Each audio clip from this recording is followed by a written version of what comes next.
I'm 37 years old, and my 34-year-old wife and I got married last July. Before our wedding, we had countless discussions about what we wanted from our marriage and, more importantly, what we didn't want to lose. For me, it was about preserving our joy, that sense of partnership that made life feel vibrant and full. For her, it was all about freedom, the ability to have fun and live without feeling tethered. Things started well, or so I thought. Just 3 months into our marriage, my wife joined a group called SSH. She described it as a community for married people who wanted to focus on happiness while maintaining a playful, carefree lifestyle. Blinded by love and trust, I believed her, even though, looking back, there were signs that should have raised alarms. For one, she never shared any wedding photos or pictures of us together on her social media. It felt like our marriage was a secret she was keeping, and while I tried to ignore it, it gnawed at me. Whenever friends visited, they were always people she knew from before, never anyone from the new group she claimed to enjoy so much.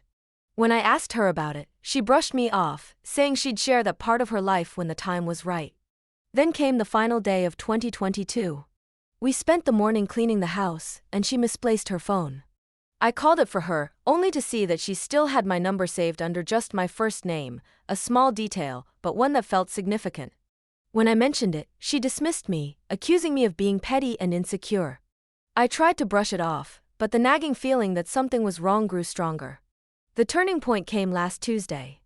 My wife left in the late afternoon to spend time with her SSH group. When she hadn't returned by midnight, worry crept in. I called her repeatedly, but there was no answer.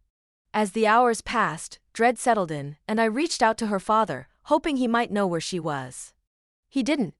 The silence of that night stretched unbearably. Until early the next morning when I received a call that shattered everything. It was a man's voice. Calmly, he apologized and explained that he was my wife's boyfriend and wanted to know her home address. My heart stopped. Unable to process what I was hearing, I managed to keep my composure and invited him for coffee, telling him I was her brother. He agreed, unaware of who I really was. Sitting across from him in the cafe, I listened as he spoke with a sincerity that only deepened the blow. He recounted how they'd met through the SSH group, which, contrary to what my wife had told me, was actually a social circle for singles looking for fun and excitement. He said they had been seeing each other for months and were serious enough that he wanted to meet her family. But she had been hesitant, refusing to introduce him to anyone close to her. Hearing this felt like an out-of-body experience, a surreal moment where my mind could barely register the words. I told him I could put him on a call with her father, and he agreed. The call revealed the truth. She was married, and the realization hit both of us hard. His expression mirrored the shock and betrayal that I felt, two strangers connected by the same deceit. I couldn't sit there any longer. I left, went home, and packed a bag, knowing that whatever life I had in that house was over. 3 days after leaving, I was called to the police station. It turned out my wife and her boyfriend had been detained after a public scene at our house.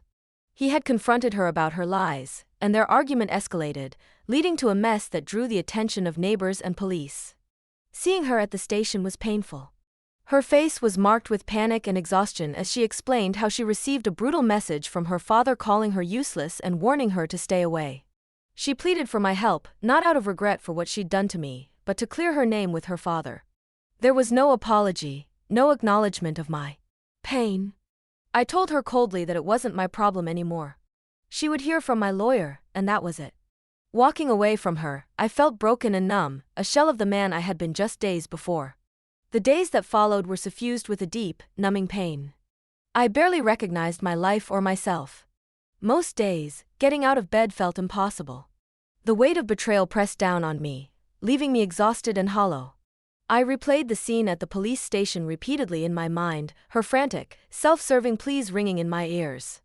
It wasn't remorse or sadness for losing me that fueled her desperation, it was her fear of her father's judgment and the consequences on her own image. That realization only deepened my sense of betrayal. I started the process of divorce immediately, driven by the need to close this chapter. The legalities were straightforward, my decision was final, and I made it clear that reconciliation wasn't an option. Yet, the wound was raw. The idea that she could be so careless with our marriage, that she could lie so thoroughly and put herself first at every turn, left me reeling. There were moments when I struggled to breathe, weighed down by the thought of how quickly my life had crumbled. Despite the mess, her attempts to reach out continued. She called repeatedly, leaving messages filled with excuses and self-pity but never an apology. Her tone shifted between begging and blaming, each message more desperate than the last. I blocked her number, but the damage was already done. The disbelief lingered. How could the woman I thought I knew so well be so utterly different from the person she had become? Eventually, I learned more details about the fallout from her affair. Her boyfriend, the man who had sat across from me that day, had also felt deceived. After discovering the truth about her marriage, he had returned to confront her, setting off the chain of events that led to their arrest. The whole situation became the talk of our social circles, and whispers of it reached my workplace and friends. It was mortifying, but there was no room for shame, only the slow, arduous path of moving on. The hardest part was reconciling the life I had imagined with the stark reality. My dreams of a future with her, the laughter we shared, the small moments that made up our days, they felt tainted and distant, like echoes of someone else's life. I had to acknowledge that the woman I married was no longer the person standing before me. As time passed, the pain began to dull, though it never completely went away. I forced myself to re-establish a routine, but each step forward felt slow and heavy. The process of divorce moved along, a painful reminder of how quickly love can turn into betrayal. I leaned on friends who hadn't been pulled into the mess and found unexpected support in distant family members who reached out when they heard what happened. Their words, small acts of kindness, helped break the suffocating silence of my days. Eventually, the court proceedings concluded, finalizing the end of my marriage.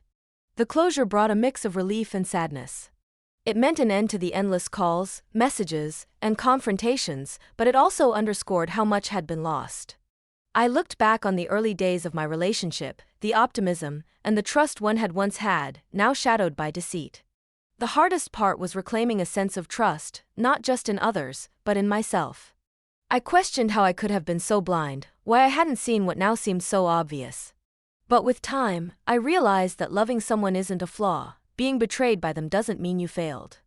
That understanding was slow to come, but essential for moving forward. Little by little, I began to piece my life back together. I reconnected with old hobbies, reaching out to friends for evenings that felt a bit more normal with each gathering.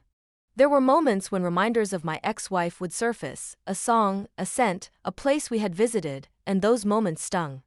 But each day, those memories held less power over me. I'm not fully healed, maybe I never will be.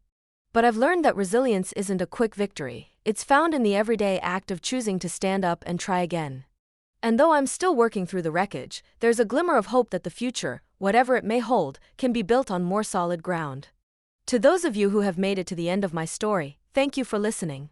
If you found any part of this story meaningful, please consider subscribing. Your support means more than you know.